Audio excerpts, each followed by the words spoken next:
Hello dear students, today we are going to learn a new topic in biology and our today's topic is protein synthesis and central dogma. These two topics are related to DNA. You have seen already the model of DNA. DNA is a deoxyribonucleic acid. DNA is having the two strands. You can see it looks like a ladder shaped model. One strand is having from 3' to 5' and another strand is from 5' to 3' and they are attached with an phosphodiester bonds. So these are the amino acids bases. We can call it as the nucleosides and nucleotides. So they are adenine, thymine, guanine and cytosine, ATGC. We know that these are the bases which are paired with each other. Like adenine is paired with thymine and guanine is generally paired with cytosine. ATGC, adenine, thymine with a double bond and guanine and cytosine with the triple bond. So let us see what is protein synthesis. So before we start with the protein synthesis, we should know what is proteins. Proteins are the important structural biomolecules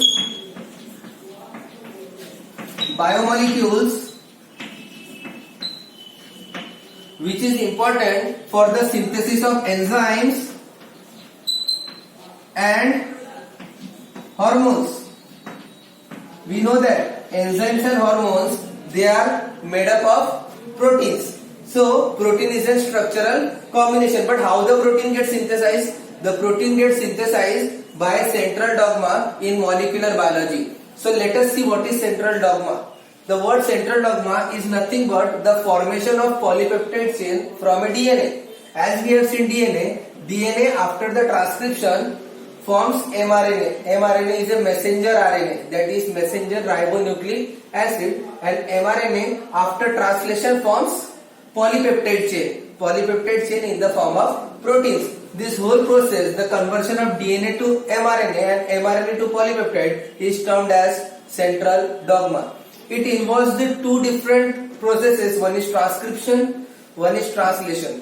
And when this process is reversed, we call that process as reverse transcription, when mRNA is converted or formed in the DNA. Let us see, when DNA is this side and DNA after forming a double bond, when it starts transcribing into a messenger single bond, like from DNA to mRNA and then from mRNA to polypeptide chain. This process was known as central dogma. It is found by F.H.C.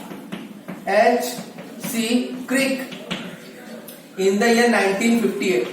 In the year 1958, where he has said about this process is important for the molecular biology. Without the central dogma process, it is impossible to form the polypeptide chain, that is proteins. And you know that protein is an important, we can say, the components for the preparation of enzymes and hormones, and it is also a building blocks of our cells. Without proteins, our body is impossible to consider. So we will think that how the proteins are prepared. It is prepared through the chain of central dogma. And as I have said you, that DNA is having the two different strands, 3' to 5' and from 5' to 3' with an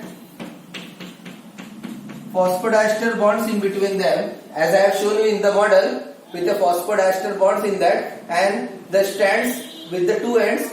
We have to remember that during the protein synthesis, the first step from DNA to mRNA is taken up by transcription, where the double strand is converted into a single strand, and it is generally conducted by the three different steps. It is common in both, that is initiation, elongation and termination. Initiation, where the enzyme gets bind, as we have seen in reverse transcription, RNA dependent DNA polymerase is responsible for formation from mRNA to DNA. In the same way, when DNA is converted to mRNA, the enzyme molecule gets bind at the 5' end, and when it is terminated means when it is stopped, it is generally attached to 3' end. That we are going to see in my next video. For the time being, just remember central dogma is the basic process for the formation of polypeptide chain, that is synthesis of protein. This is our today's topic. Thank you for watching the video.